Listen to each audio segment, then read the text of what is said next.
himself, so give him a big hand.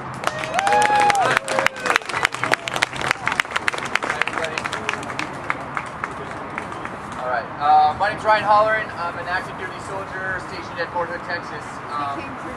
Fortunately, I have 28 days before I'm a civilian again.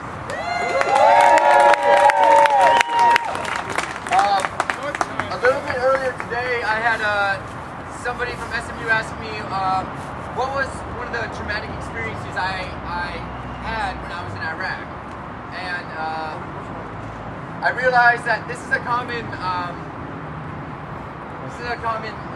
belief that people have, that you need to be going through some horrifically traumatic events to be affected by these wars, that you need to be directly in combat, you need to pull the trigger, and the stats don't necessarily reflect that.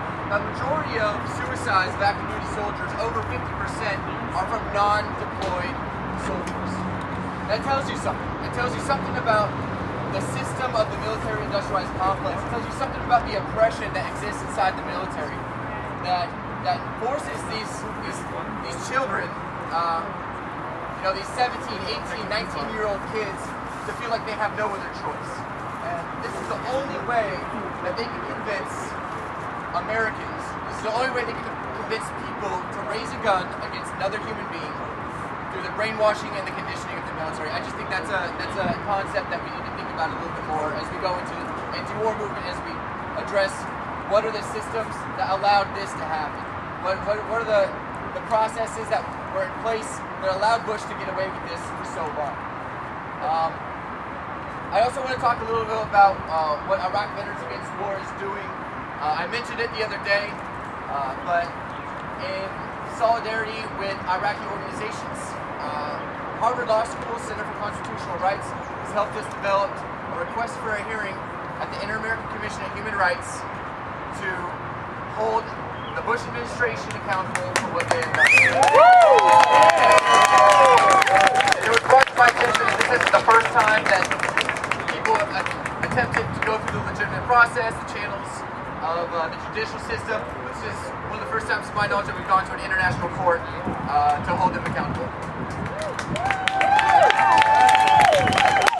There's a few other points I would just like to make real briefly that I've noticed as an active duty soldier, as a veteran, and I'm sure a lot of you who've experienced or been directly affected by the military, is that so long as the military is based off of a concept of profit, as long as anybody can make profit off of war, capitalism will encourage it to happen again and again.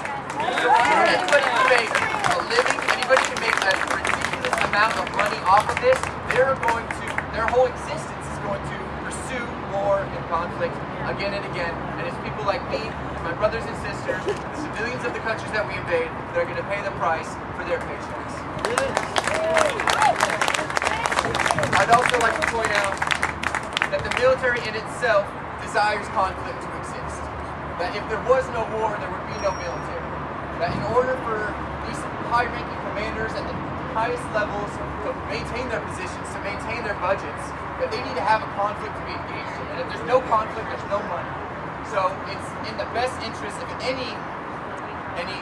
Army, the Marine Corps, the Coast Guard, the Air Force, that if they're going to exist, if they're going to maintain their jobs and their paychecks, not to mention the civilian contractors, they're going to continue to push for war, and they're the ones that advise these presidents and these administrations to go to war again and again. So we need to keep in mind the pillars that maintain these systems of oppression and destruction. Thank you.